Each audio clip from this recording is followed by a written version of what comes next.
As they say, good morning, good afternoon, good evening, not good night, because we're going to be for the next hour and a half to 2 hours here on Garden America. Welcome those on Facebook Live. Biz Talk Radio also will be is tuned in right now. We thank you for that as we still muddle through what we're doing out here live. And again, the chipmunks followed us, but what did you put on the ground? Poison? You sprinkled something on the ground. We don't poison the chipmunks here. Oh, I'm sorry. You relocated them. Yeah, exactly. That's what you did. You relocated them. A better home. So where are we, by the way? We're in beautiful Mission Hills Nursery. Don't tell me on Fort Stockton Street. Exactly. Fort Stockton Drive. Fort Stockton Drive. Way? Yeah, something. Yeah. Now, this place has been here since 1910, but it looks contemporary. You think so? Yeah, it looks good. It's a combination of both, the old and the new. Work done. It looks good. I noticed the front looks a little different. Did you guys? You updated. New fencing, new walls out there, just to kind of make it look a little bit more part of the neighborhood and not just some penitentiary tucked in here. Who's that handsome guy to your right? Where are we? Anyway, we are on, and you guys can monitor the comments to make sure that the things are on the straight and narrow here. Tiger just got back from a trip back east. Yep. Which is why we were off. One of the reasons we were off last week is we set up for this show. The setup time shows, right? Yes, exactly. So where did you go? Tell everybody where you went. So I flew into Grand Rapids, Michigan, and then we went up to Pentwater, which is on Lake Michigan, and picked up my daughter who was vacationing with a friend there, drove through Cleveland, drove through Pittsburgh, drove through Philadelphia, into Baltimore. And then Washington. And then to Washington, D.C., and then the surrounding areas of Washington, D.C. I thought the coolest thing was Mount Vernon, the story you told me. Yes. That your kids got to put a wreath on George Washington's grave. Exactly. Yeah, really super special. For those of you that have not been into Mount Vernon before, I hope I don't spoil it, but that is where George and Martha Washington are also buried, along with a lot of their family. And they have a special tomb that they're both sitting in. And They're really not sitting. Well, they're propped up, laying down, whatever. They're there. What is it when you're in a big stone sarcophagus? That's the way you're thinking of a sarcophagus. But the guy kind of described it as something like that, I feel. So but anyways, it was a big stone casket that you can see that's where they're in. They're not in a wall. They're not buried. They're in these big stone caskets. So every day, part of the ceremony there is to put a wreath, on his... every day, right? Yeah, they do it every day. Just as a special kind of remembrance, and for the people that are visiting and everything. So it was really neat. So Tasia and Isaac got to participate in that, which was really cool. Wow. Yeah, and Mount Vernon is a special place. For those of the people that haven't visited there, I highly recommend going. If you've already been there, you know what I'm speaking about. But I mean, I'm telling you, John, it reminded me of back in England when we were traveling. A lot of the estates and properties that have been in families for generations. It kind of reminds me of that. Yeah, so really cool spot. But Washington, D.C. was great. Just hot and humid. Oh yeah, the humidity, right? Yeah, when people say it's humid, year. When people say it's humid here, I look at them and go, "Are you nuts?" Yeah. What's 65% humidity? You don't know what humidity. When you take a shower back, then you get out of the shower, you're still wet after you dry off. And then the other thing too, that anybody that lives in these other areas will and that move to Southern California will know this, but they talk about missing weather or missing the change in seasons. One of the things that Tasia and Isaac got to experience for the first time was a true lightning thunderstorm. Like big bang boom. Well, not just big bang boom, but in Southern California when lightning comes, it's like, oh, we saw it. And then it's gone. You're talking about constant lightning. Constant. Yeah, and the light in the sky fills up the whole area. It seems like the lightning travels across the sky, not just downwards. I was just watching a YouTube video the other night, and the same thing. It was in the evening, and these people were outside, and it was constant lightning going off. It was like a strobe light almost. Yeah, and it was really cool. So that was really neat, and also to get more rain in 20 minutes than San Diego You're gets right. in a full year was another eye opener for them. Yeah. Yeah. Now, so let's say Tassia is what, 15, 16? 14, 14. And Isaac is 10. all right. So it's a family trip, it's a Yeah. vacation, but there's historical and educational value.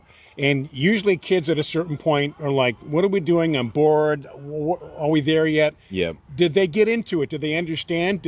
What were the highlights for them? Well, I think when we asked them, we did ask them, what was your highlights? What were the things we could have, moved past? So for them, there were some really special moments in the cities in the sense of like visiting. So Pittsburgh was a big eye opener to them. They loved it. They loved the city. The city was beautiful. It had a lot to offer. It was clean. People were friendly. So that was a real highlight of their trip. And then obviously Washington D.C. and all that it has to offer. But they come from San Diego where, they have aquariums, they have a zoo, they have museums, they have aerospace museum. Right.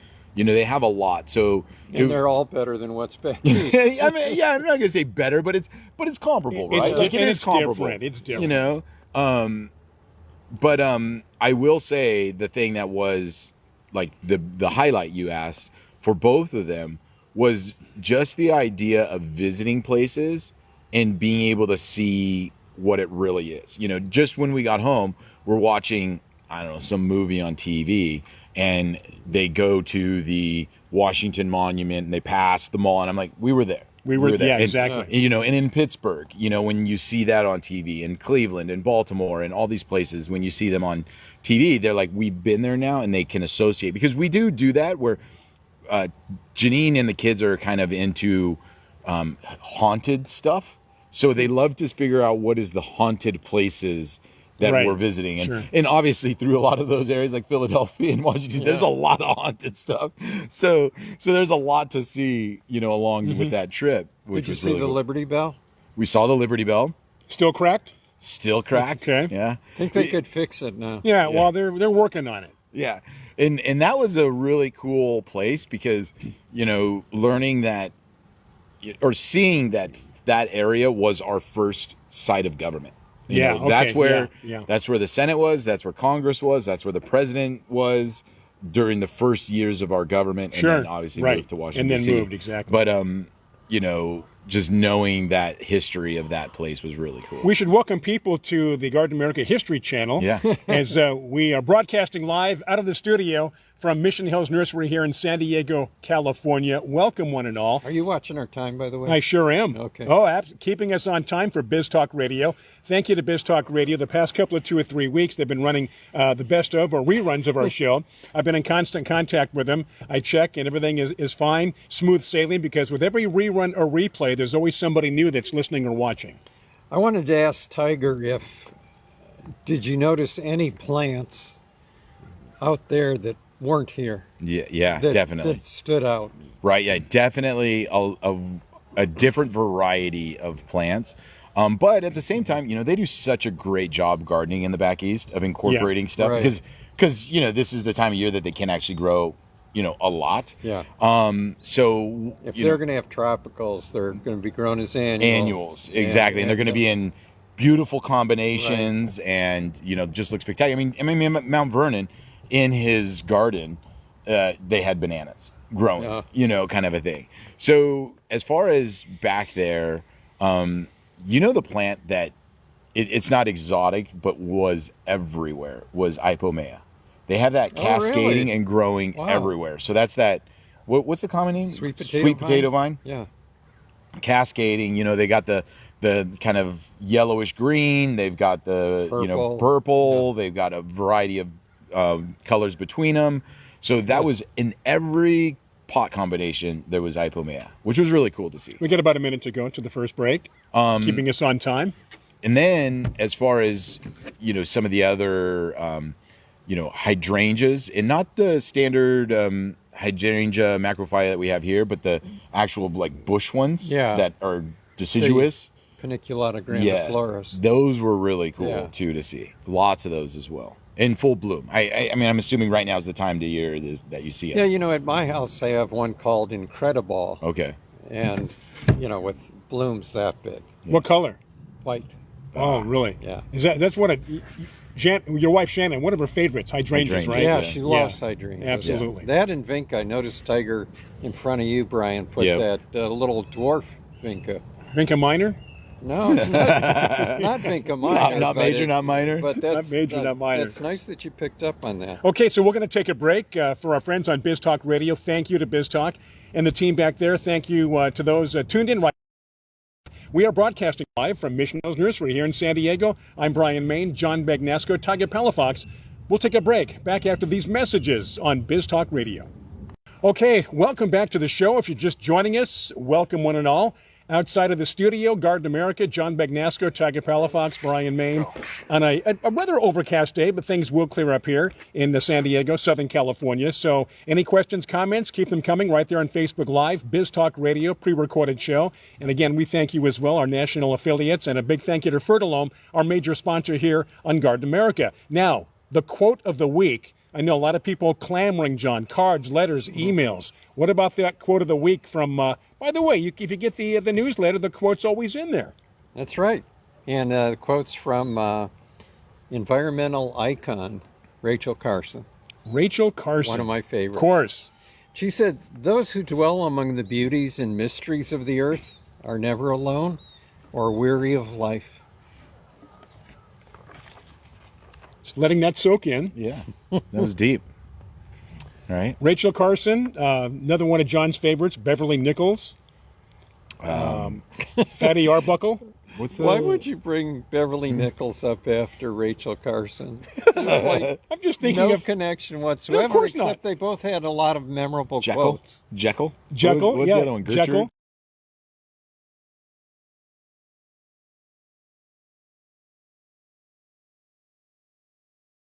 Or it's the girl's name, but it's a guy. That's Beverly Nichols. Yeah. Oh yeah. Yeah. Yeah. Or Bev. Friends Bev. called him Bev. But I brought in an agapanthus today. Is that supposed to be that way? No, I know. What's wrong with it? it's the dark variety's storm cloud, Correct. and I think it's almost like a doppelganger. There's the echinacea doppelgangers where one flower grows out the top of another. Uh-huh. I've never seen this on an agapanthus, and I don't know if people. So people can see it. Here's the main bloom, Right. And then out of the main bloom, it's sent up a secondary bloom out of the top of it. Yeah, yeah. That's really fun. It would be really cool if you all the time, right? If Yeah. you could have a variety that You did that. you would have to divide that one section, huh? Because that's the way agapanthus grows. That if you're gonna, it wouldn't be the whole plant. Would it be Right. just that one section? It's actually only one flower out of 25 or 30 flowers on that plant. On that plant. So I don't know if another one would come out that Yeah. way or not. Sometimes it's just hard to tell. Roses will do that sometimes. Yeah. You get a... anyway, I thought it was weird and thought I'd bring it in and share it. Yeah, that's super fun. And that just happens just by happenstance. Every now and then. Is it the first I have a time you've rose seen it? called happenstance. Oh, darn. There goes my other idea. The wanted to thank our listeners for the pictures they sent in for the newsletter. And, Very nice, yes. and did you see the dahlia that Oh, yeah. Elaine from San Yeah. Diego? Elaine is the president of the San Diego Dahlia Society, and it was called My Hero. That was the dahlia name? Yeah, Oh, okay. yeah. Nice. So I thought that was kind of cool. Yeah, that was a pretty one. Yeah. And so is the dahlia, because you know how they do the rose competition, so it would be right now as well, dahlias, or no, is that earlier? They were showing dahlias at the fair. So it So was right okay, now? July, yeah. Okay. So if you, plus, Elaine gave me a dahlia that, where were we? I'm trying to think. You and I were there. Must have been at the, Rose auction in Oceanside? no, in England. Oh, Would it have been at the Hampton Court Flower Show? Do you remember we were looking at dahlias somewhere, and we were trying to find out the name of this one dahlia, which we ended up finding, and it was like a single red with a yellow center, kind of a strange one. Right. We found out it was called Mars. Yeah, I remember you. Yeah, I remember this. Yeah. And I've been trying to get it, and I haven't. People that do sell it sell out right away. But anyway, Elaine gave me one that was similar, Oh. but not the same one. And Uh-huh. I planted it in my rose garden, and 3 days later, a rabbit came and ate it to the ground. Oh my Of course. goodness. Yeah, of course. Of all the ones Yeah. out there, that one. A whole yard full of roses, thousands of roses, and they wanted to eat that dahlia. Wow. But it came back up after the rabbits disappeared for some reason. Well, now the rabbits. What time of the season was this? That would have been in May, I think. Well, that's when the rabbits scatter. Yeah, and they went away. Yeah, relocated. They Relocated. relocate themselves. Yeah. You know. And another thing I found out about rabbits, now that we're talking about it, is they, for some reason, love polyantha roses. Just polyantha, not any, I mean, not they'll grandiflora. They'll eat other things, Yeah, but if they you've got prefer- a polyantha rose, they go right to it and eat it. Really? And I had one that recuperated. I put it up on a table, just like this tiger. And after, it was called Schneeprinzessin, which is German for snow princess. Schneesenspressen? Schnee, Schnee. Prinzessin. Yeah, Princessin. Princessin. Schnee Princessin. Right, snow princess. Anyway, it's a really nice polyantha rose. It finally came back after I had a bunch of polyanthas on the ground in the spring, and the rabbits ate them all. So I put them on a table like this. It finally came back, and I thought, well, you know, haven't seen a rabbit for a while. I put it on the ground, and a week later, every leaf was eaten off it. Oh my goodness. When you say you haven't seen a rabbit, you know they're watching. They're watching you. You can't see them, but they're in hiding. You know, and it's my fault for not. Remember, I told you I found the baby bunny in the driveway, Right. There was. and I didn't run over it. They're paying you back now. It's that same baby bunny. Yeah, it's like So- he that baby bunny. He's like, you know what? I always see John out there trimming roses. That Yeah. I should help. I should help trim the roses. For Yeah, him. to give back for Yeah. for you being such a generous guy, Exactly. sparing the rabbit's life. I'm not as much of a sucker when it comes to adult rabbits. Baby bunnies, I can't hurt. Yeah. Adults, different Yeah. story. Do you have any questions? What's going on with our Facebook feed and our Facebook viewers and listeners? Well, Lisa commented and wanted to thank Tiger for sharing the nursery for everybody thank on you, the Lisa. show. And we'll have actually we'll be broadcasting from a few areas of the nursery as things progress. Yeah. Outside, inside, depending upon the time of the year. And of course, we have the roving cameras. So if there's anything we want to highlight, we can do that as well. Exactly. Lots of fun stuff to be able to kind of experience Yep. outside the studio. And thank you all for bearing with us as we work Yeah. through some of our changes when it comes to audio, visual, Yeah. connection, you know, coming back week after week, giving us an opportunity to try things out. Sure. You know, thank you very much. And we're still not done. We're still perfecting. Yes. We're not done yet. This is today's going to be a good example and a great experiment as far as what we can do, what we're capable of doing, and what is yet to be seen or heard. Not perfect yet, is that what you're saying? What did I say? You said we're still perfecting. Absolutely. We will always perfect. All right. Do you have your nematode comic in front of you? Explain to people. Well, let's take a break. I think it's fun. Oh, take a We'll- break yeah, and then we'll when take we a get break back, and come back because and we it's a can good talk- one. it's I a like very it, good. and you know, gardeners get it. Yes, exactly. Yeah. So we're going to take a break. This is Garden America, of course. Those on Biz Talk Radio, Facebook Live. I'm Brian Main. Tiger Palafox, John Bagnasco, thank you for being there. Thank you for hanging in with us. Back after these messages on Biz Talk. Okay, we are back after that break on Biz Talk Radio, Facebook Live. Thank you for supporting our sponsors. A big thank you to Fertilome. So I hope you've been following the one-panel cartoons, I guess, that John's been putting together with the three of us. And you wanted to share one. By the way, these are on Facebook and also the newsletter, correct? And Instagram. And Instagram, if you Right, want if to you go follow. to Garden America Radio Show on Instagram, the cartoons are right there. I think on Facebook, depending on your setup, they might get cut off. Right. You know, but they're in full view on Instagram, and I usually try to make them pertain to the newsletter. Or what we're what we're talking about. Or yeah. what? Yeah. What's This newsletter had an article on beneficial nematodes. Yep. And do you sell those here? Yes, we do. Do you? Yeah. And I just wanted to make it clear what they are, because when you think of nematodes, you think root knot nematodes. People instantly like bad. Right, Don't do right, that. but there are good nematodes, and they're beneficial nematodes. They wear white. That's how you can tell the The difference. difference. But they don't. One of the misconceptions out there is if I've got the bad nematodes, I'll put out the good ones and kill them, but they don't. They're not cannibals. Yeah, they're not. Yeah, Yeah, exactly. They're for eating other soil insects. Grubs, right? Like grubs, Yeah. yeah. Grubs from beetles and things that are eating your plant roots. So it's, And- this is the time of year, actually, you can, put them on with a watering can or a hose sprayer. It's the weirdest thing, right? Like, I mean, so for people that have never used nematodes before, you get this sponge in a package, and that package has an expiration date on it because they're alive on that sponge. Right. And so, a lot of times like a nursery will keep them in a refrigerator, or they'll sell them to you where you order them online and then get them directly shipped to your house. But you need to use them. There is a time frame that you have right. to use it with. Yes, in a period of time. So you take that sponge. Because they're living, they have to eat, right? Yeah, and they do put solution, like the ladybugs, they put a Yeah. solution in there to help them along the way, but Right. eventually it runs out. So you take that sponge, you soak it in water, and then you basically rinse it out into a watering can. Right, And then you just drizzle that watering can over the soil right. of wherever you want these to go. Doesn't change color.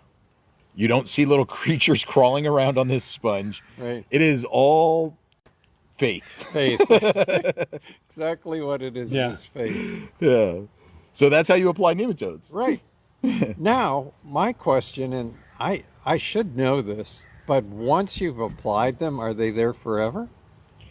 I feel as long, like kind of like ladybugs, Right. as long as there's something To there sustain to them. sustain them, Yeah. Right. you do get the benefits. But you bring up a good point about ladybugs and other beneficial insects that people buy.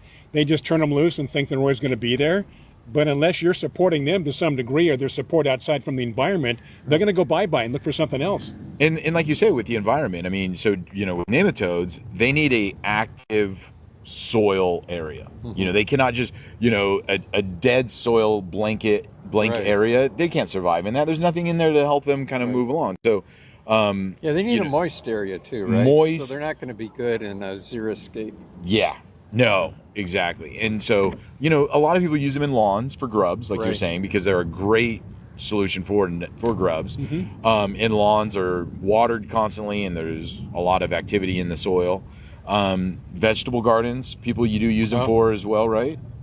Or no? Yeah, because there are grubs that are in the soil. And it's really one of the only natural ways to treat a grub. Yeah. Right? Because a lot of the other grub killers, you can't use them in edible garden situations. Right.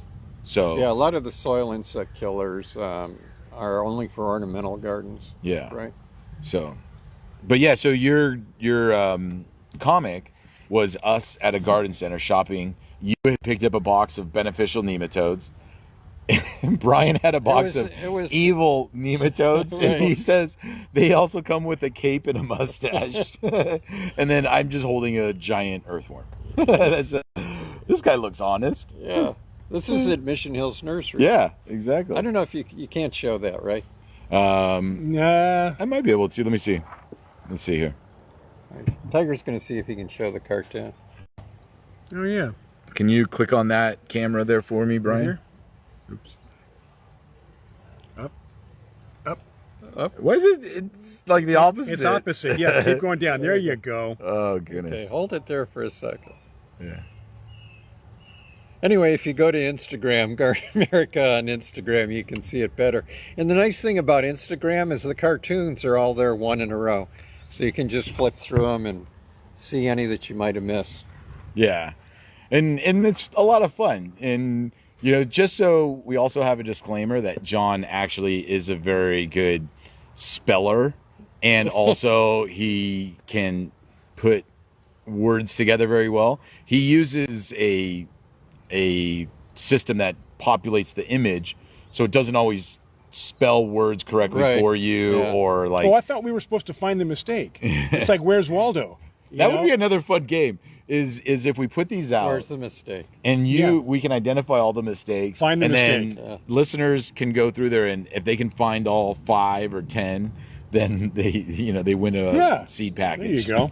We weren't on last week, but last week the newsletter talked about us moving out of the studios out into greener pastures and not doing the show from a cave. And the cartoon had the 3 of us in pots. And it showed Brian in a pot saying, after 10 years, I think we're root bound. And I said, let's hope this new pot has better Wi-Fi. Tiger goes, I just want more sun and a better view.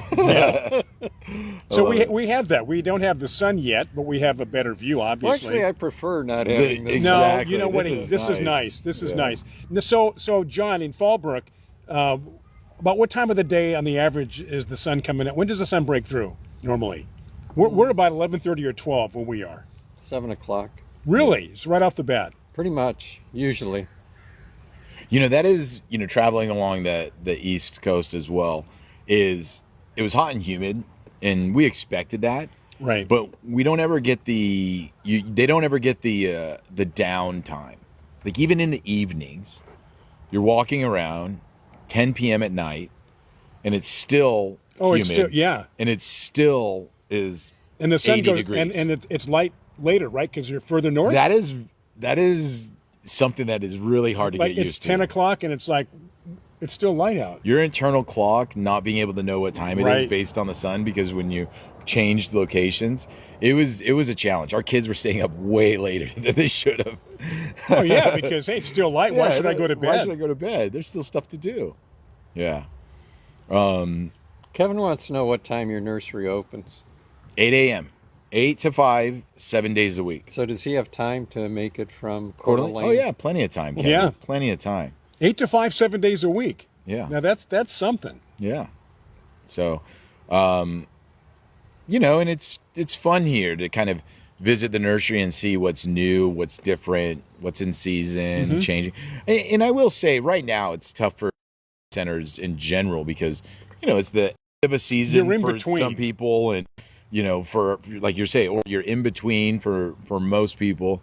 And so, there's maybe not as much different stuff, but there's still things that are different. Well, And, tropicals are right now. Right. Tropicals. And I imagine you have a lot of things that, it's going to do well. Yeah. San Diego, come on in. It'll do fine, Yeah. and it'll do well, and then as we get into the fall or summer, spring, whatever, it'll start to do better, but right now it's going to survive. Yeah. Lots of fun stuff. And then, houseplants and cactus and succulents, you can't go wrong with that any time of year.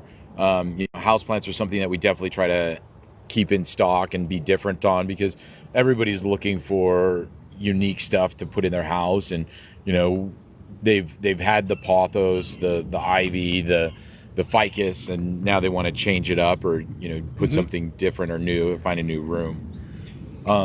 That was, there was this I wouldn't call it a garden center. We were in, I want to say it was Pittsburgh, and there was this downtown Pittsburgh, this little corner shop, just houseplants. And they had maybe Oh, houseplants are big back like there. Yeah. 60 or 70 You can have them year round. house plants, and it was really cute set up and a lot of fun. It was really neat. But I'm like, this is prime real estate, Yeah. right? To think that this place could survive in that. But like you say, you're downtown. What is the closest nursery to them? They got to drive out of town Right. or somewhere far To a away. Home Depot or something. Yeah. So There are a lot more independent nurseries back east yes. than there are in Southern California. We were We got talking, about 30 seconds to the break. Did you want to get started Oh. or wait? You know what? When we come back, I want to talk about John in Newport Beach's Okay. comments on the nematodes. All right, John in Newport Beach. Anybody else with questions, comments on Facebook Live? All right, this is Garden America. We are doing our first outside broadcast here at Mission Hills Nursery in the year, of course, 2025. The month is July, in case you're keeping track. So for Biz Talk Radio, taking a break for our sponsors. Thank you to Fertilome. Back after these messages, this is Garden America. Okay, we are back from that wonderful break. If you are listening to us on Biz Talk Radio, this is the last segment of hour number 1, which means, hour number 2 at 6 minutes after the hour. If you're going to stick with Biz Talk Radio, Garden America, news is coming up, top of the hour, and hopefully you can catch the second hour as well here with Garden America, and of course, welcome those on Facebook Live.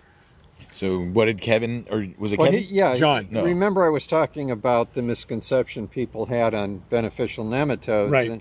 And he was saying that he thought that the good nematodes overwhelmed the bad ones, and so that the bad ones didn't have anything to eat. Oh. And the bad nematodes are herbivores.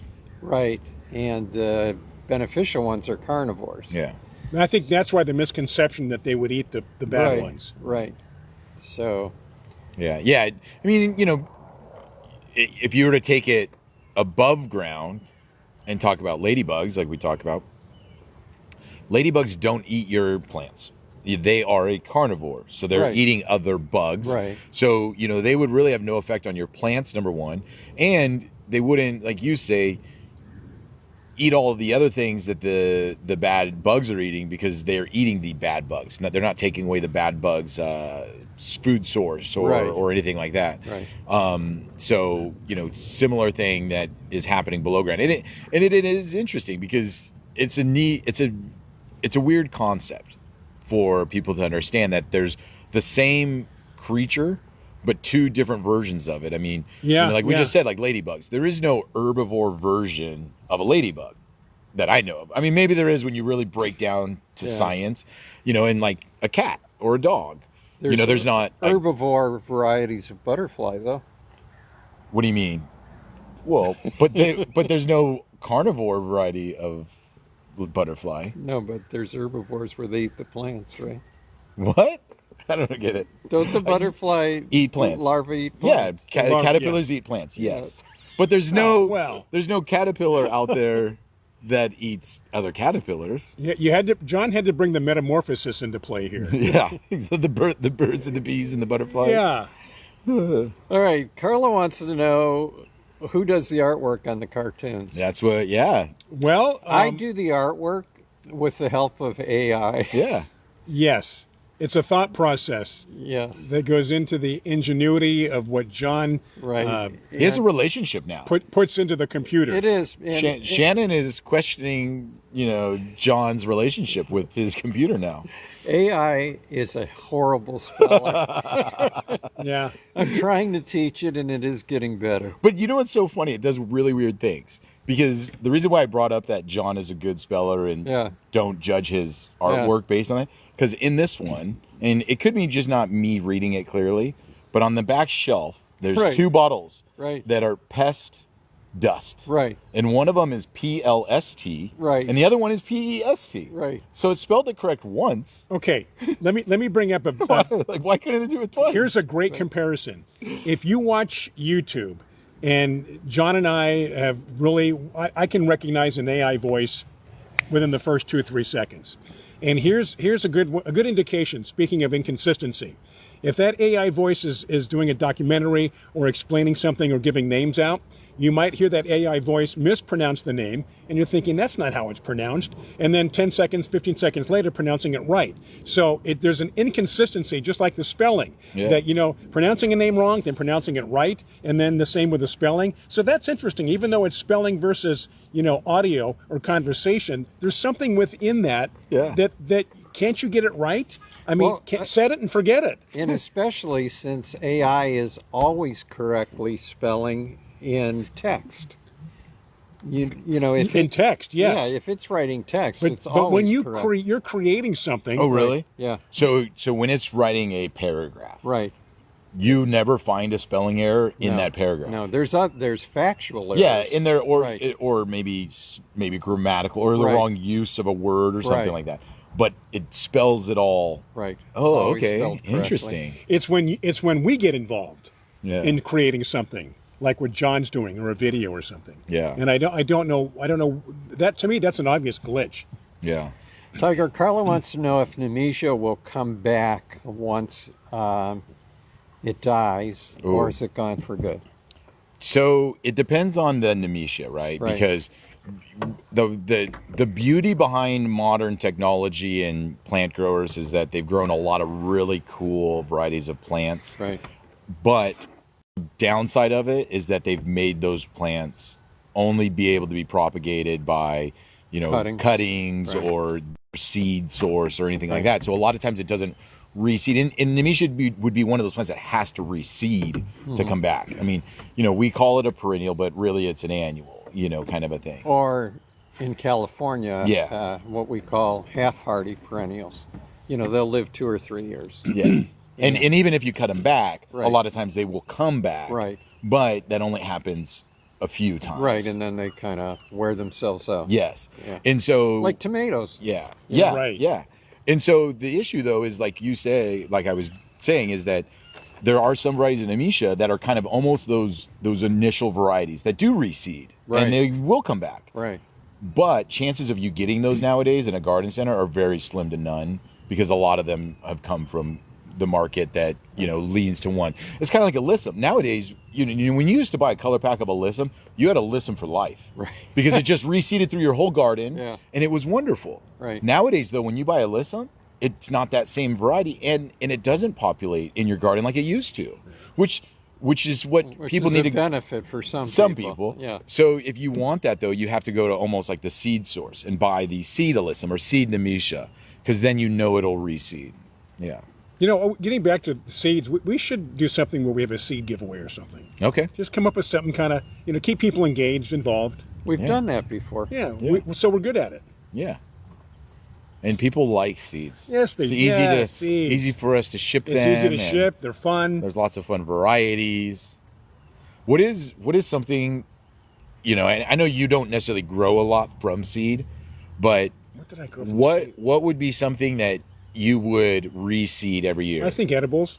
So but what about specifically? Would it See, be a like in the lettuce? Would veggie it be a pot. tomato? Would it be? Okay, probably a tomato. What was I Okay. growing in the veggie pot? Cilantro. Cilantro, yes. Yeah. I think anything edible would be something fun. And then of course, if I was really going to get into it, then expand and talk to you guys and see what else I could do that I Yeah. haven't done before. Were we in Ohio when you got those seeds? Yes. Good It was recall. It's like 2010. Some type of agricultural equipment show. Yeah, was I a winner, or did I just buy them? No, they gave them to They you. gave them, yeah. I don't know if I've ever been anywhere where I've seen you buy Purchase a anything. plant. We have, on that note, A plant. we're going to take a break. Top of the hour news. We'll come back and discuss this. But top of the hour news for our friends on Biz Talk Radio. We're going to take a break. Garden America continues. Hour 2 on Biz Talk Radio, Facebook Live. We're going to keep on going. Stay. All right, we are back. The birds are singing. It's still cloudy, but the birds are still singing. And the chipmunks and squirrels are running around. I don't hear the chickens. Yeah, they were making noise earlier. And we did just see a squirrel run by. Did you see that? We did see a squirrel run by. If you are just joining us, we are broadcasting live from Mission Hills Nursery in San Diego, California. And I'm Brian Main, Tiger Palafox, John Bagnasco. We are outside. We hope you're enjoying the fact that we're outside in the environment. And I guess at some point, if we wanted to, either today or in future shows, if you have any ideas or some interesting plants, like John noticed this right here, this, which Tree? you can't see, looks like a Dr. Seuss tree. And what did you think? You thought it was what, John, an Australian Willow? Australian Is that what that willow? is? Or I think it might be Or a it's an shoestring. acacia. Yeah, Shoestring acacia? Yeah. Oh, okay. I can show it. Yeah, let's take a look at that. Let's see here. I think you're right. It's a shoestring acacia. There it goes. But Yeah. I see you I have kinda that. like that actually. You have that in your backyard. You're gonna be the different one. You're gonna be the unique person. Everyone has. acacias are drought tolerant Well, too. yeah, So- but it's like that the Australian bottle tree that you gave me. Yeah.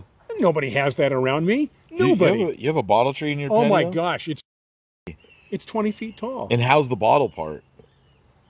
Well, He won't cut the top. I told him that Because it bulbs out. Well, I know, but you know what? It was blooming like halfway up, and those blooms died or receded or whatever.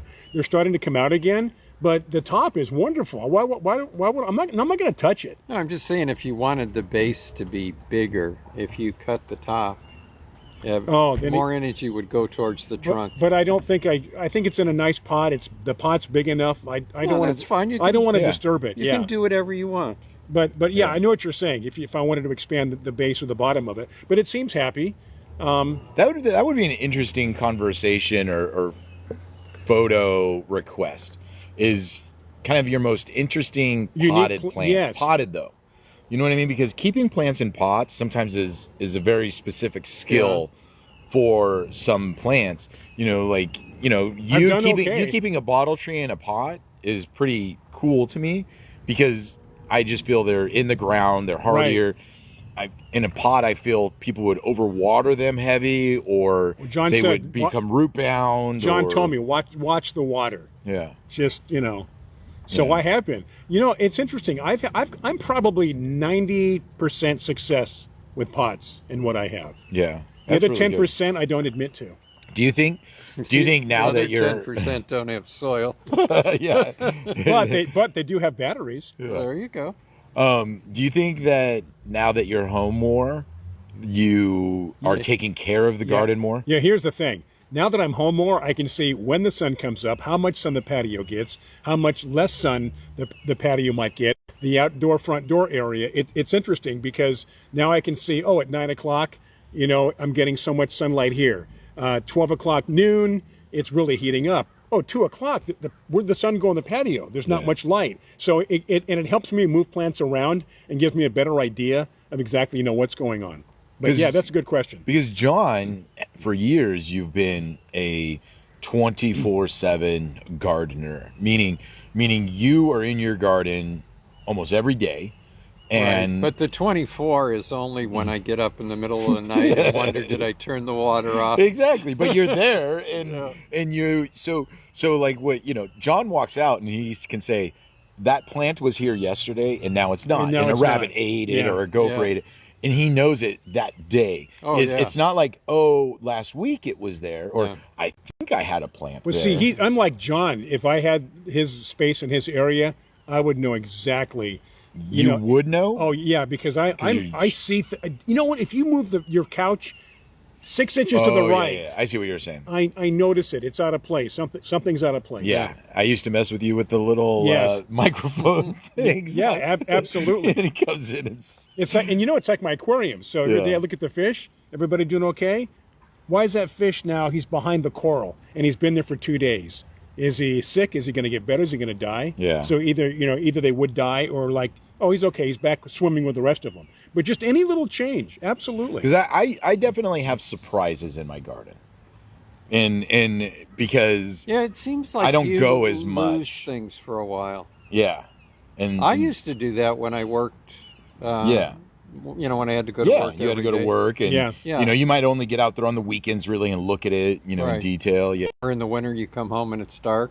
Yeah. Yes. So- I think I 5 o'clock remember is dark. telling you guys that I never really was an orchid grower, but I was on vacation one week and we stayed home, and I said, I've got some orchids. I'm going to put them all together, and I went through the yard and I found 30 orchids Wow. in containers. And I don't So grow and you orchids. didn't know. You were Where like, did I these didn't know come I from? had this I many. didn't know I had 30. No. Yeah. So Marguerite said hello from a smoky Reading. Oh, is there a fire? Oh, really? There's 18. Lisa says that northeast of Shasta Lake, there's 18,000 acres that Burning? Oh my gosh. Yeah. Oh my goodness. Yeah. It's So- not even fire season yet. Goodness gracious. No, but I get those little Alerts. alerts on my phone, and there's been a lot of fires around San Diego County. Not Yeah. huge fires, but Yeah. But there's been a lot. a lot. Yeah. Inland, Poway, Julian, Cuyamaca, and they within a day or so they're out. Yeah. But it's amazing how many pop up. Yeah, they've been, really responsive, like Right. you've been saying, but there is a lot. And there's a lot of chatter There was a few earthquakes up north, so I wonder if they Yeah. were affected by those at all. Felt There them, was one 'cause- in Alaska, a pretty big one Right. in Alaska, and there was, I think, a tsunami warning for a while. a while. I told you. You. Remember the Great Alaska Earthquake of 1964? Do you remember? Is that what you Well, said? here's do. why. Because it was one of the biggest earthquakes on record. I think it was Yeah. in 9 something. Yeah. Really? So it affected us here in San Diego because it created a tsunami, and that tsunami was going down the coast. So I'm like, I got 8, 9 years old. So all I know is getting waken up in the middle of the night by. So we pick up where we left off. You know, we had that delay, and we were able to eliminate the salacious parts of your story. So maybe, Yeah, I'm sorry. I apologize for that. yeah, if you could try doing Clean it it, in clean a it up a little bit. PG version, right? Anyway, and we'll quickly we'll get to the point here. So anyway, parents woke everybody up. The neighborhood, there were sirens going off all over Pacific Beach. You know, woo, woo, woo. So we had no idea what was going on. They said, hey, there's a tidal wave coming. We have to get out. We lived a block and a half from the beach. Oh my God! So we're right on the beach, basically. And so I remember getting our clothes on, going outside, and then I see my parents talking to the other neighbors.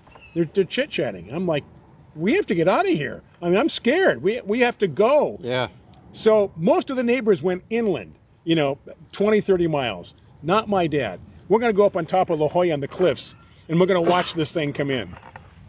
So we went up to the top of La Jolla someplace, high enough, right? right. I mean, this is to paint a picture. Yeah. This isn't just a hill. No, this is Like a top of La Jolla is cliff. Yeah, it's far. several hundred feet. There is no tsunami Right. getting the top of La Jolla. But we have a view of the beaches below us. yeah. And it's in the middle of the night, 1, 2 o'clock in the morning. And so what happened, I think Crescent City, those of you that listen to us in Northern California, Crescent City got hit pretty hard by this tsunami. The inland areas, the boats, so on and so forth. By the time it got to San Diego, it was like a series of 5 or 6 8-foot waves. And that was it. It blew itself out. Everyone got the okay to go back home. Getting back to the earthquake in Alaska, which did cause the tsunami, which you said here in 2025 caused more tsunamis. Or the Oh, yeah. potential. I don't know if it's the same one. No, I'm saying, I'm giving you the story, John. The reason I told the story is because you mentioned there was an earthquake in Alaska Yeah. that caused tsunamis. It could cause Wasn't tsunami's that warning. like I don't 3 think or it 4 was. minutes ago, though? Yeah. Does he know where we are? We had that break. We Here. had that disconnection, that break, and that Yeah. just Here, threw read us all off. Read this This disclaimer. Is like, the script. This is a whole new show to me. The you mentioned 60. What was it? 64. March is 64. 64. March 8th, I think. And I remember that time period because do you remember I don't know if they had them out here, but the 59ers. I feel like I've heard that The name 59ers. We got to take a break. I want to come back and talk about the 59ers. Okay. We are back. Garden America. Going to take a break for Biz Talk Radio and figure all this out. But thank you for being there. Brian Main, John Bagnasco, Tucker Palafox back after these messages. Okay, we are back from that break. Before the break, John was mentioning the 59ers. I know the 49ers, the football team. He is asking to tell your story again. If they go back and listen to this online, will You they can be able- rewind it, yeah. You can rewind. Yeah, and yeah, you'll you can be able rewind to hear it. the story. Basically, in a nutshell, we were evacuated in the middle of the night because of the Alaskan earthquake, because of tsunamis, and everything turned out okay. Yeah. But the reason I remember that time period was because of the 59ers, and the 49ers, right? Right. Gold Rush. Gold Rush. Gold right. Rush. Not the football team, but actual 49ers. Yeah. Right. Yep. So the 59ers was when Alaska was going to become a state in, I think, 1960, right? Alaska and Hawaii Well, became states. 59 and 60 were the 2 years, I believe. Okay, so Alaska probably would have been 59. 59 and 60 for Hawaii. 60 for Hawaii. Yeah. And the 59ers were a caravan of people that, at least in Michigan, they were going to go through from Detroit, and they were going to drive the Alaskan Highway all the way to Alaska. And I think you were able to homestead and get, a couple acres of land or something. Oh, like back when the Wild West. Right. And Yeah. If you made it up there Right. and become a state, Yeah. and they'll give you some land. Right. And they were also talking about the possibility of gold prospecting in Alaska. So I remember that time period because my dad was all excited about joining them and driving up there. Oh, really? Yeah, but my mom had much more sense than my dad. Your dad kind of sounds like my dad. Just kind He of does. He does. Yeah. So she made him realize and understand that you're welcome to go by yourself. Yeah. The kids and I are staying here. Oh, that's fun. Yeah. But I do remember that time period. Yeah, and that was kind of cool because there had been no new states since what 1910. Is that when Arizona became a 48. state? Yeah. And Around and speaking of that, it's interesting if you listen to old TV shows or radio shows, and they make mention of the 48 states, and you're like, 48? Yeah. Oh yeah, this is prior to late 50s, early 60s. Yeah, 1959. Well, back kind of like the trip, there was a lot of areas had flags of the United States, and to see the evolution of the flags over the years of the United States, and like it goes from here's the beginning, and then a couple years later we added a few more states. And then, like you say, there's like gaps, and then there's other states, and then everything gets added. I think, John, you liked it when it was territories. You're a big territorial guy. What's right? What's it called back east? It's not counties or cities. It's not provinces. It's townships. Townships. I feel like Yeah. we saw that driving through the East Coast. Townships. We How don't many have toll- townships here? How many We toll don't have roads? How many townships toll roads did you have? Everything is toll. Everything is right? toll Yeah. road. Every 5 minutes you're paying a toll for Yes. something. Yeah. Not in Exactly. Michigan, though, right? I don't remember any toll roads in Michigan. I don't know. I just felt everywhere we went was a toll road. You know what? When you pay all these taxes and stuff, toll roads seems like a stick up. Yeah. It's like, wait a minute, what are you doing? Just give me your money. Well, that's the thing is, you give and take. We don't have Yeah. toll roads in California, but we have high taxes. Yeah. Yeah. Florida, I hated the tolls in Florida because really? you would rent a car, and then you're driving. First of all, you don't know where You don't know where you're going, so right. yeah. And you're driving, and then you got to pull off and pay a toll, and it says correct change only. Yeah. And no credit cards. Nobody has If money. you don't have the change, you get a ticket. Yeah. They mail you a ticket. Correct change. The cameras. I can't believe. And how long ago was that? Because I can't believe in this day and age, That would there's have so been many like- ways to pay for something. Nowadays they just That was probably 10 years ago. nowadays you just drive through them all, and it just takes your license plate and then sends you the check, sends you the bill in the mail. Yeah. Yeah. That's a way to do it. It's just the way it is. Or even worse, your license is hooked up to your bank account, so you drive through there, it takes a picture of your license plate, You can register that, and it comes right out of your bank account. Yeah. Thank you exactly. very much. Yeah, it's funny. Toll roads. Toll roads are funny. So I was going to say, I'm sorry. Looks like a little mini Christmas tree knocked over there. yeah, that thing is spiky. Is it? I tried to move it earlier, and it did not feel good It's to touch. a don't touch me tree. It is a don't touch me tree. It would have to be, what's spiky? Hakea? Arizona Oh, is it a cypress. You Arizona think it is? It looks kind of like it. No. It does, kind of. Yeah, I don't know. I Yeah. didn't read the label because it just angered me by touching it. I was like, I don't like was you. thinking Hakeas and Grevilleas. Some of those can be kind of pinchy. I don't understand gardeners who do put those plants in their yard that are gardeners. Like you work with roses a lot. Right. You've got a lot of workarounds, but they've bit you. We They've have bit you over the years. We have an understanding. Right. It's a but- business relationship. Yeah. But bougainvillea and like spiky pines and those spiky trees and stuff, I have no desire to put one in my yard But what because about citrus? they're not Citrus- spiky. Yes, they are. They're all thornless nowadays. Would you What not about Australian limes? I don't have one. would of you those. not put all the spiky varieties in an area of your yard that maybe you want to protect from critters or something? I have no desire to have a spiky or hard to work with plant that I have to maintain. Can't you just forget it? If it was a set it and forget it, Yeah. I think I can live with that. Yeah. But I know at some point in time I'm going to have to trim it, cut it down, or something that I'd be angry I did that to myself. What about apple gum trees? Apple gum tree? What is an apple gum tree? Yeah, sounding good. No. John knows what I'm talking about. See right there? Oh yeah. What is that? Apple gum? I mean, it looks like a eucalyptus. Yeah, it does. Yeah. It's a good price. I've never heard of apple gum. Yeah. We have a guy Don't you- that that works makes up here, names? Juan, who like maintains the nursery and all that. And sometimes he's in charge of writing the names of the plants on the side of the can. And he'll write just like he'll see a tag and he'll just write out what's on the tag. But that's not always the information that's supposed to go on the can and the name of the tree. So, yeah. Apple gum. Yeah. I told you guys, but I don't think I've told our audience what I did on Wednesday. Wednesday would have been the middle of the week. Mm-hmm. It was the middle of the week.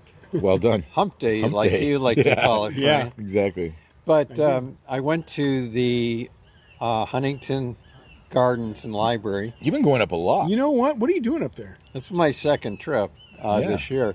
But we went up and we collected 40 varieties of roses to ship to Sanger House Now, in who's Germany. we? Who's we? Who was with you? Becky Yanalos and Brian Morris from the California Coastal Rose Society. Okay, all right. So we went up and we spent all morning there. It was, I mean, to the point where I started to get dizzy. But these were roses that the Europa Rosarium in Sangerhausen needed for their garden. And that's the world's largest rose garden.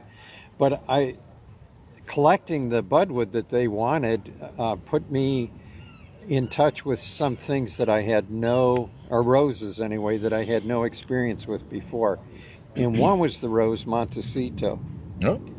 And it's a climbing rose, and I've never seen a climbing rose that gets to this height. We got to take a break. All right. Montecito rose. Montecito, and guess what the height during the break? Okay. How tall it grows. We're going to take a break for Biz Talk Radio. Back after this to John's continuing story of that big rose, Montecito. Okay, there are very few. Oh, welcome back to Garden America. There are very few roses John hasn't seen or worked with. We've come upon one now from his last Wednesday experience, the Montecito rose. Now, this one was not in the formal part of the rose garden. It was behind the rose garden, and it took a little while to find it. But the reason it was behind the rose garden in the forest was because of the height. And the height is 98.5 feet. Wow. Is how big it gets. What is it climbing This on? is a rose? It's either a eucalyptus tree or an oak tree. Wow. It was some kind of tree. Yeah, 98.5 feet. That's reminds me of the Kiffskate rose. Yeah, right? Yeah. I mean, that's a massive rose. And was it going straight up a tree, or did it kind of go along its branches and things as well? I don't know if the tree had any leaves or if that was the rose. You couldn't tell? You couldn't yeah, okay. Got it. You couldn't tell. And it was one of the plants that they wanted in Germany. Now, there it may not be as much of a problem, right? Yeah, Because it's not going to grow 24. Yeah, it's going to get bit back every 12, year. 12 months out of the year, Yeah. right? Yeah. Hopefully we'll get cut back. But I was surprised. And it's a rose that was bred by a California breeder up in the Montecito area. Oh, really? Yeah. Oh, so right. it's I was going to kinda say, when you local. mentioned Montecito, right, Yeah. named after Yeah. the county or whatever Yeah. the area. Yeah. So that was interesting. I even got a couple cuttings I'm going to try to root. Good. I don't know if they'll root, but I thought that would be a great plant for your house. Yeah, for my house. Yeah, sure, Yeah, right, yeah. right in the middle of that neighborhood. Tanya, I'm heading to Amsterdam and Norway next week. Any gardens I should make a point to visit while there? Next week Amsterdam and Norway, you're past their spring. I don't know about Norway. Yeah, it's true. If you go to northern Norway, you can see the midnight sun, right? Yeah. Oh, yeah. I had a What friend about that just the got back from there. Northern Lights? Are you far enough north for the Northern Yeah, I Lights? don't know if they have the northern lights in the summer, though, Yeah. because it doesn't get dark Dark. enough. That's true, yeah, right? Yeah. He Yeah. showed me a picture of the sun at midnight, and it was still a ways above the ocean. Wow. What do you think about Amsterdam, though? I mean, they have Well, a I'm wonderful wondering, amount of gardens where are up there. let's see, that's Holland, right? Yeah.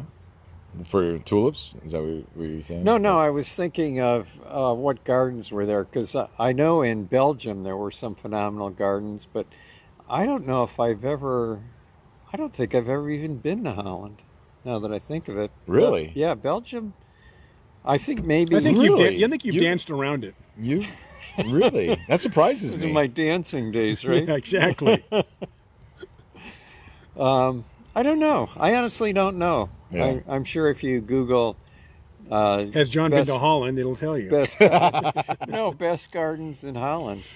Yeah. I know there's a lot of gardens there. Yeah, there is. Yeah. Yeah. So, I imagine there's a lot of gardens. It's surprising me that you haven't been there for something. I'd imagine there would be some, massive, botanical garden that you had been to before they're showcasing some rose or something. But, I mean, it is a big gardening area.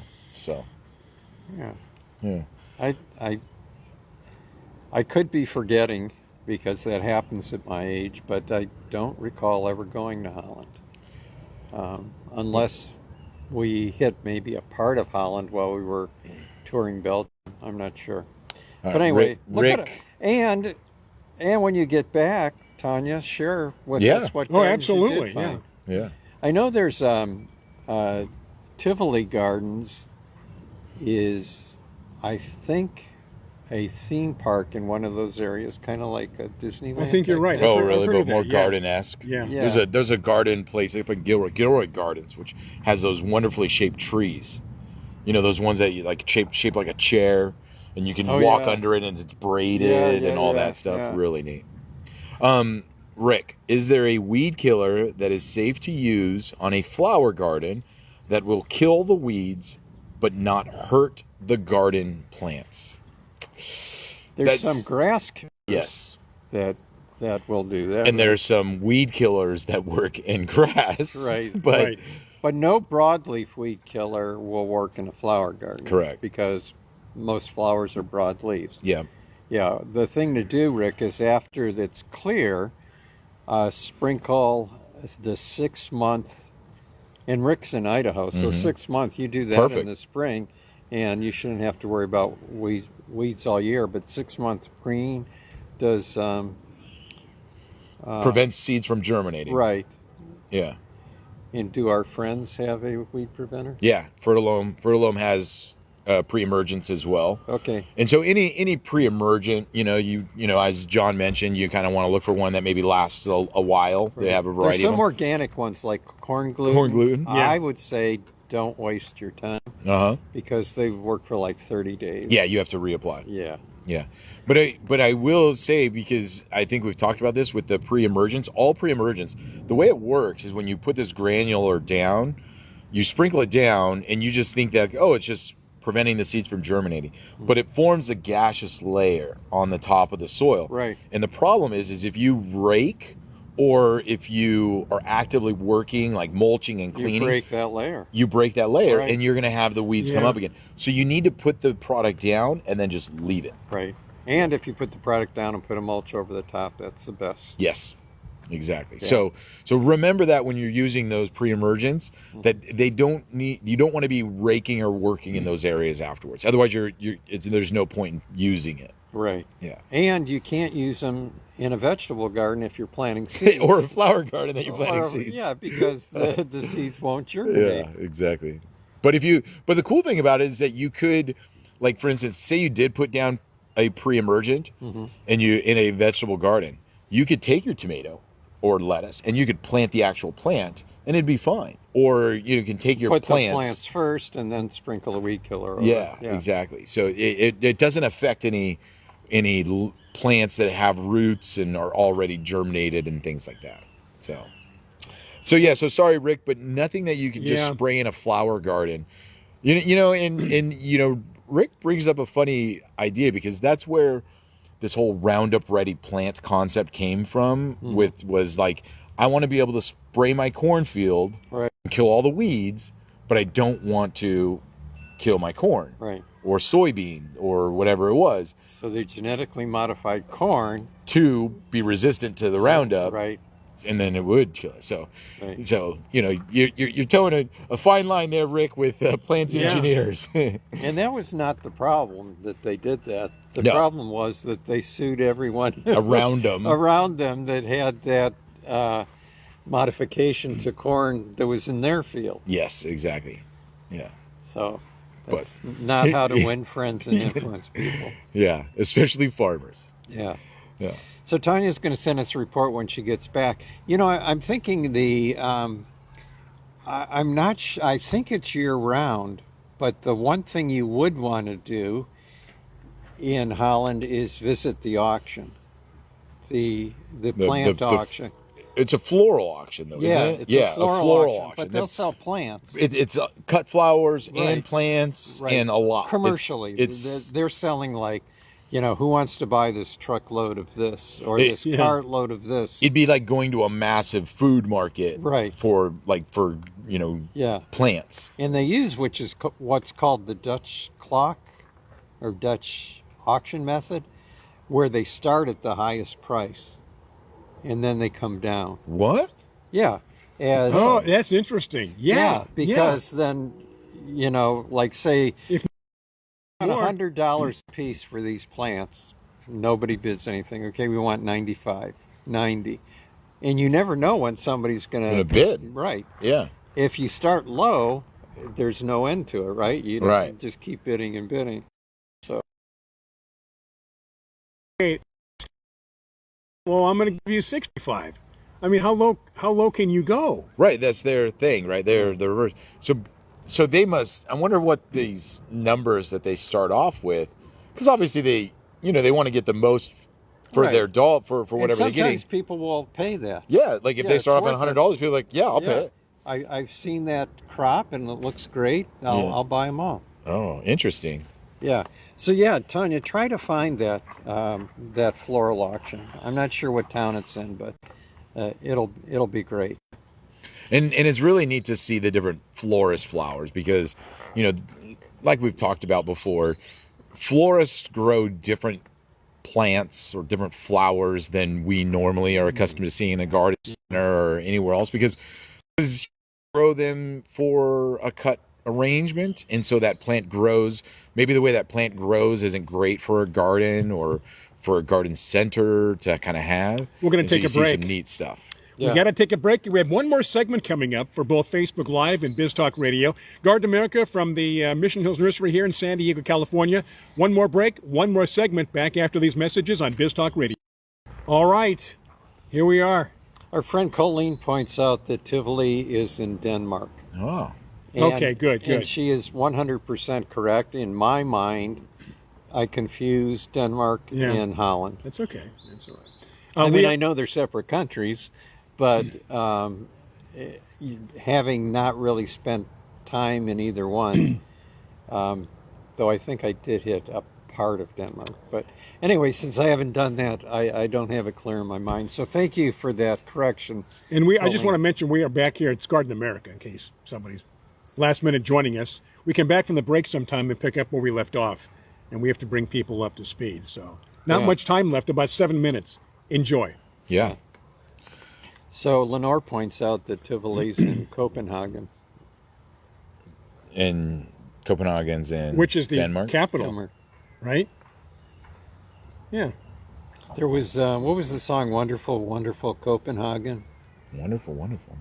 Something Jewel of the Sea. Who sang that? Jewel of the Sea? Yeah. Copenhagen's like a sea town? Yeah. Oh. Do you know what's in the harbor? The famous statue in the harbor of Copenhagen. Is it Not the Colossus Poseidon? of Rhodes. No, the famous statue is the Little Mermaid. Oh, is that where that statue is? Yeah. I know. I've seen that statue before, pictures. Yeah. Yeah. Oh, that's in Denmark and Copenhagen, huh? There's a kind of a funny thing is there's a rose called H.C. Andersen, and I always wondered, who it was named after. Who's this famous H.C. Andersen? Hans Christian Andersen. Yeah. It just never hit. H.C.? Yeah, it's just H period, C period. Oh, that's funny. Yeah. Anybody else with any? Yeah, Colleen guessed it. She knew it was Little Mermaid. Yeah. Way to go, Colleen. Hey, Colleen. Yeah. Yes, that statue. Yeah, that that is the fun thing about traveling to places and kind of like we said, like the kid really enjoyed traveling because it's like now they put a picture they've actually seen and been to these places that you see on TV or in a picture. Or, Well, you know We'll what? do the same thing too. Shannon and I will be watching TV, and we'll go, "We were there." yeah. Well, you know what else famous place we were there was that place that we stayed in Nice, right on the Mediterranean. And there was a road right in front of us between the hotel and the Mediterranean. Oh, that's the one where that. And then there was a car- terrorist attack. That terrorist The attack following there. week. The following week, and I looked Yeah. at Dana and I went, "That's our." So, We always did a great job planning our tours. right, timing wise. Yeah. Avoiding. But- We could have got a better deal had we gone a week later. We said no. We'll But just Tiger skip brings that up part. a good point in that, people read, history books, you read about it. Okay, they said it happened. Okay, they said it's over here. When you actually go there, it brings it to life. Yeah. It gives it a whole different meaning. Yeah. That it comes, exactly. that area comes out of the book and it becomes reality. Yeah. Very true. And it's really interesting just to see the difference in places. I don't know if I mentioned it already, but flying back to San Diego from the East Coast and just seeing how lack of trees there are here and compared to what there I'm scared driving down their highways because they have these massive trees on both sides of the highways, and it's almost like they're hanging over the highway. Yeah. And you're going 65 miles an hour, It's like Ichabod Crane, right? and you feel Sleepy like Hollow. at any point in time that tree could just fall down on over. Yeah. you know. And I'm like, I told you on our first trip out west, we camped all the way out, and I think it was when we were in Texas, out in the prairies. See, it was a covered wagon. I told you. But I was literally dizzy. Like you stand up and you look and you get dizzy. Yeah. Because it's like we're gonna fall. We're gonna fall off of something. yeah, Nothing there to catch us. yeah, so mountainy, so elevation changes and all that. I remember on the flight driving through, and we were going to Grand Rapids. So I think at this point in time we're passing somewhere in like one of the Dakotas or something of in that area. It was a real flat area, and on the map when you're flying, it shows you the peaks that you can see out your window. Right. And it was like so and so hill, 400 feet. That was the highest. where? That was the highest peak. Yeah. Oh, so funny. Have you been to Mount Rushmore? No, I have not. Okay, the first time I took Eric there, my son, I don't know, back in the 90s, early 2000s. So, and it's a wonderful area. It's beautiful. So now we're climbing up these mountainous roads, right, back and forth, and we're going slow. And I look to the left. I'm like my peripheral vision, and we stopped the car, and I kind of jumped, and it was the profile of George Washington. That was wow. so big. Just turn the corner and oh, boom. Oh my gosh, it's a whoa. and just to look at that though Yeah. is just I'm not you sit and positive. stare at it. It's amazing. I'm not positive, but I don't think they ever finished Mount No, they Rushmore. didn't. As Yeah, a I matter don't of think fact, so. they were going to, from what I understand, it was going to be not just like heads and bust. It was going to be like Right. the Yeah. whole thing. They haven't finished the bodies yet. Right, It the was bodies, supposed to yeah. be like from the waist up. And if you see those old pictures of these guys on these swings back and forth, Chiseling away, it's like, how do you get that close to something and know that you're doing it right? Whatever, yeah. You know, you're Like not, you went deep enough. Is you there know? room to do it from the waist up? I don't know. I mean, it'd be like little bobbleheads, right? These huge heads and these little bodies. Exactly. Yeah. that would be spectacular. Yeah, it is something to see. That you need to see that. Yeah, definitely it's It on is the something list. to see. We Definitely on the drove, list. and it was not okay, guys. About a minute. All right. That's all. Yep. Well, thanks for the people that stuck with us. Yeah, we came on back. The second. Yeah, we came Quick back. shout out to Hastam, our buddy in Good, Pakistan. good Hope to all is hear well. and see Hastam. Tanya, enjoy your trip. Again, send us pictures and a report from your trip to kind of let us know what are the places that you Yeah. would highlight. Yeah. Yeah. And are we back here in the nursery next week? Yep. Okay, That's the we'll be plan. back, and then we're gonna figure out a Different couple of parts things. the nursery we're going to try, right? Yep. Yeah, absolutely. All right. All right. right. So Yeah. I guess that's it. We're gonna Thanks call for it a hanging wrap. with us today, Yeah, everybody. we're getting it down. It's Yeah. actually it's a little more dangerous outside and leave the Dangerous? studio. In most cases, when you leave a studio and go out to an environment like this, more can happen. But in this case, it is more stable. Yeah. Than what we were. It was good. So thank you so much. Enjoy the rest of your weekend. Have a great week. Be safe, and we'll do it again next week. I'm Brian Main, John Bagnasco, Tiger Palafox from Mission Hills Nursery, San Diego, California. We'll do it again next week right here. This is Garden America. Stay safe, be wonderful, and we'll do it again.